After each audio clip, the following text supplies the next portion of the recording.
lesson is about still life, and I don't like, well, when I first did this lesson in my art instruction school, I was like, oh, still lifes, they're so boring and lame, the boringest and lamest thing ever to be invented by man. But then I started doing it, and I researched their history, and it started to become interesting. So if you think, still lives, maybe you can watch this, and it might actually be not super boring. Well, first, if you don't even know what still life is, you're probably confused. So I'm going to give you the definition of still life. Okay. Still life, a single object or collection of objects that are carefully placed in a way that is visually balanced. From this composition, an artist will draw, paint, or take a picture of it. Because photographers can do still lifes too. Okay, the first thing you're going to want to do is just set up an area and choose a still life. I'll show you how to set up an area in a second, but first I'm going to talk about choosing a still life. Now there's three main categories for a still life. The first one is traditional subject matter, and that is just plants and flowers and fruits and vegetables. You've probably seen lots of those still lifes, especially hung up in kitchens. The next category of still life is non-subject matter, which is basically just random objects that don't even really go together. Like maybe this Matryoshka doll and this. It's random. But you can put two things like that together to do visual studies of form and of those just particular objects. The last of the three main, I can't talk today, subjects is theme. That's when you get items together to imply an idea. In this still life I did a Halloween theme, so I had pumpkins and a spider to represent the Halloween theme. But if you did a different theme, you would do different objects that would represent that theme. Now that we know the three main categories for our still lives, we can put our own together.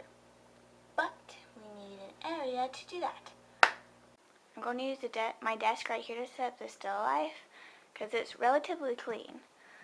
Last time I did a still life, I used that table right there, but it's like over there is a mega disaster, and it's kind of in the walkway of everyone else, and I don't want them all walking in on me, especially if I'm going to be recording for a video. So I'm going to just use my desk. You're going to want the area that you're working at to be really clean. You're going to want basically the backdrop to be plain, like a piece of paper, so that you can easily see the positive and negative shapes of the subject you're going to be working with.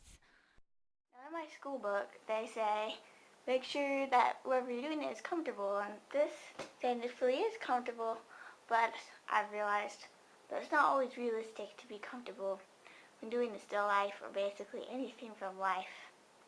Yes, marvelous. This is the perfect angle for me to capture the pure beauty. Isn't that uncomfortable? No. Masterpiece sounds uncomfortable.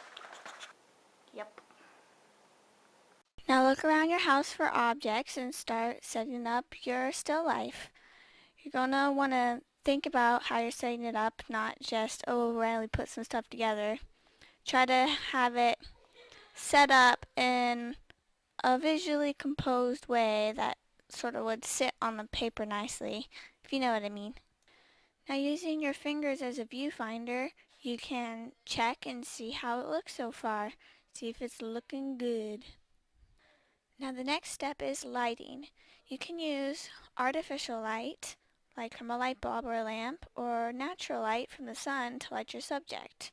But remember, natural light is inconsistent while artificial light is consistent. If you use artificial light, experiment around with different places for the light source to see what best fits your composition. And once you get your still life set up exactly how you want it, you're going to want to take a picture of it with a camera or any kind of camera that you have. And you're going to want to take a picture of it so that you can keep track of the lighting in case the lighting changes. If you have artificial lighting like I'm doing right now with this, it's not going to change. But if you do natural lighting like from the sun, over time, as you're working on it, the shadows are going to shift. And that's going to start to look weird. So you're going to need to take a reference photo to make sure you keep all the shadows in check. And I noticed reference photo is also good because if you want it at a certain angle, like you can be up high or down low or close up, it helps you to make sure you keep that angle exactly the same. Because sometimes you move your head around and stuff, and I don't sit still very much when I'm doing this, so it helps me to make sure I keep the angle the same. Also, if something happens, like, I don't know, little children run in, and like, oh cool, this stuff is all set up so nice. How about I ruin it? Yeah. Then you don't have to feel as bad because then you have your photo that you took and you can set it up again exactly how you had it. Or you can do it from the photo because you're tired of everything and you're feeling like a bum. So let's get started. Take a lot of different reference photos to experiment with different angles. And at the end, finally choose one to go by. Okay, I set this all up and worked really hard and started working on the painting, but it's just, ugh, it failed. I had to just stop and start completely over. So this is an example of basically if you're doing this to life and you do everything and then it turns to trash, you can just change your whole entire plans and start over. I would suggest starting out with something simpler than what I started doing in the beginning because it was too complicated for me. So you might want to start out with something simpler like I do later. So now I clean up and put away everything I just set up and just did. Yeah. Now it's time to try again. And to do that, I'm going to be using these shoes of mine as my very simple still life. And I need to take a bunch of reference photos again before I begin. And choose one to base my angles and lighting off of, especially since I'm using natural lighting now. And if I don't have a reference photo for this, the lighting will change.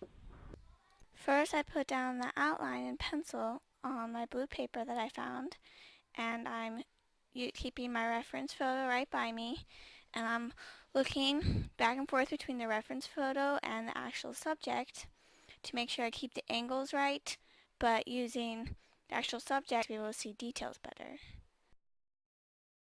Well, while I'm drawing this, how about I tell you a story?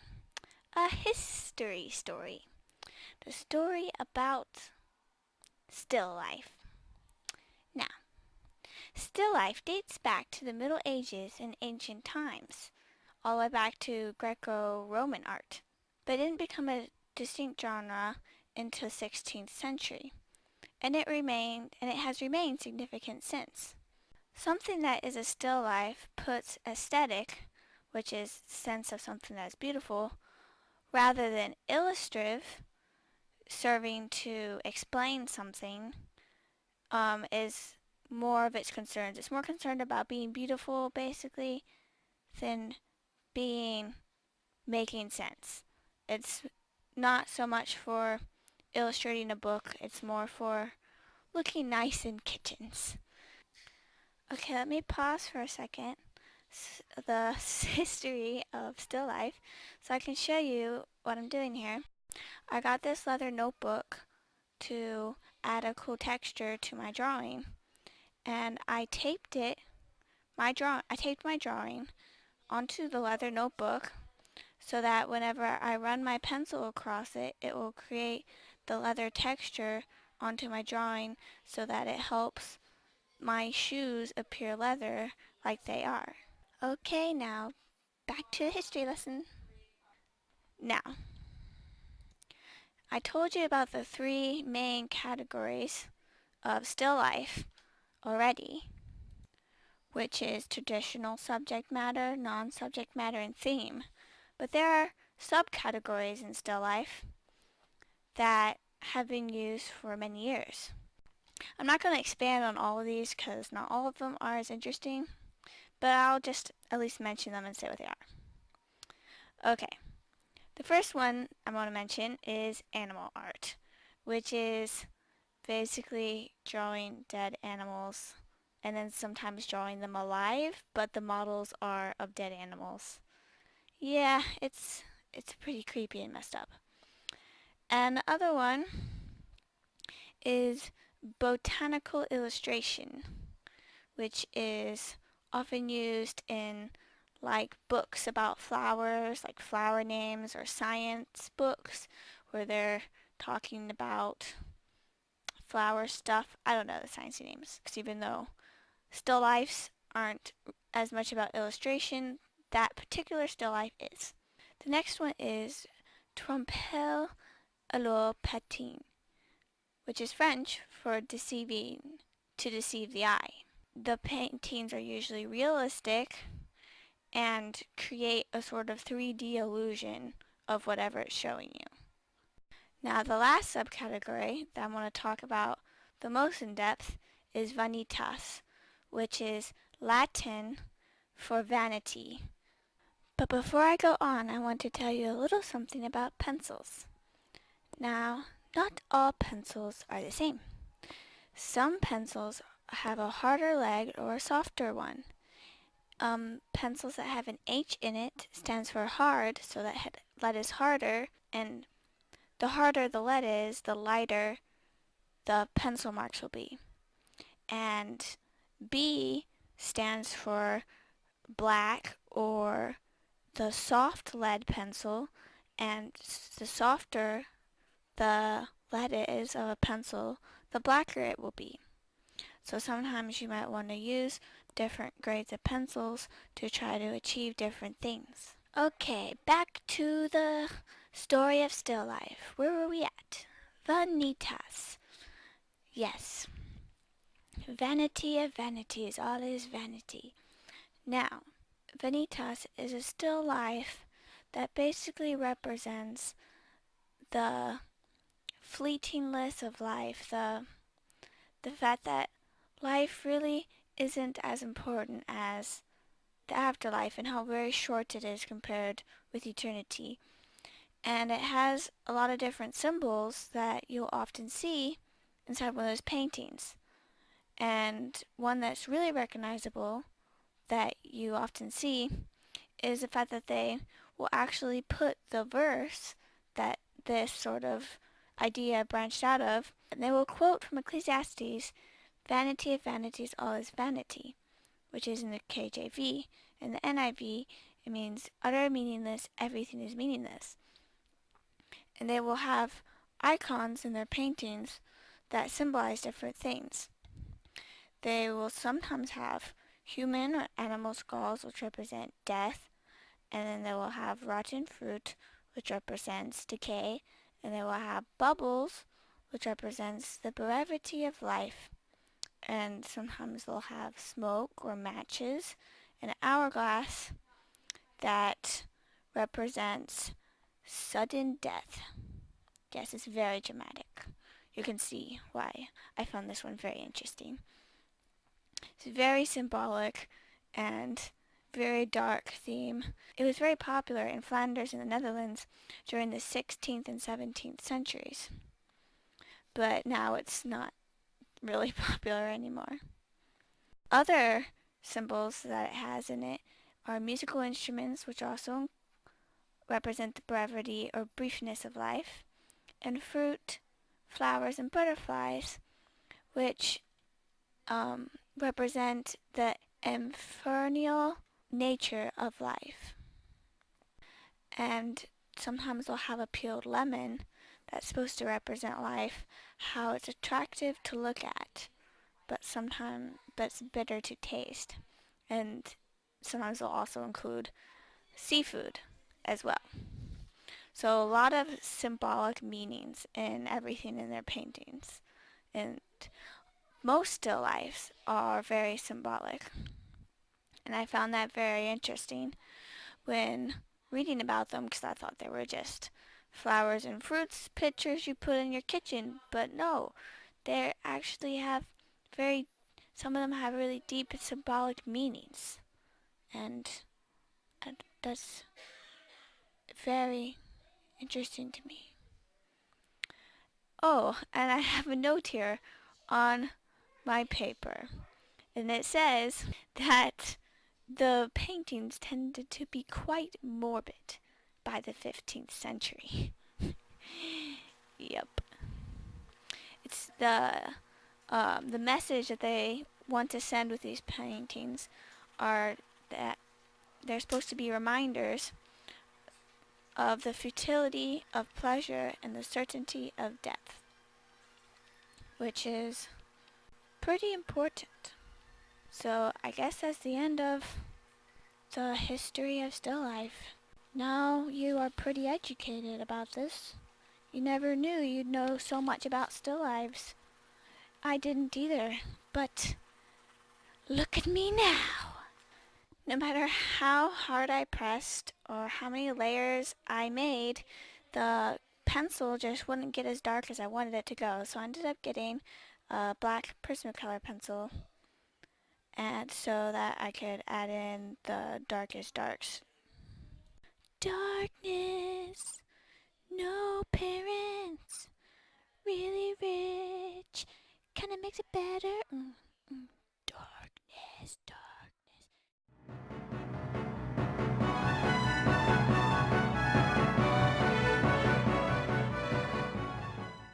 I put this piece of paper down to protect my drawing from smearing, because it had so much pencil on it, my hand kept smearing it.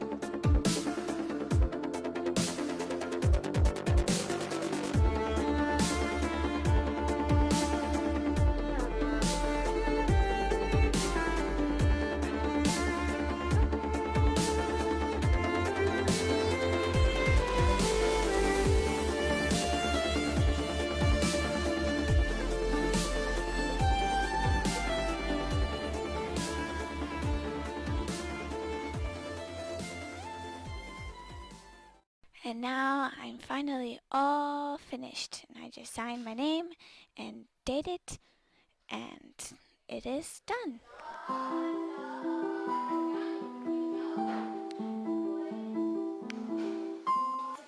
Masterpiece. Thanks for watching. Thumbs up if you like it. Thumbs down if you hate it. And please leave a comment because I really like comments. And oh my goodness, it's the end. Bye.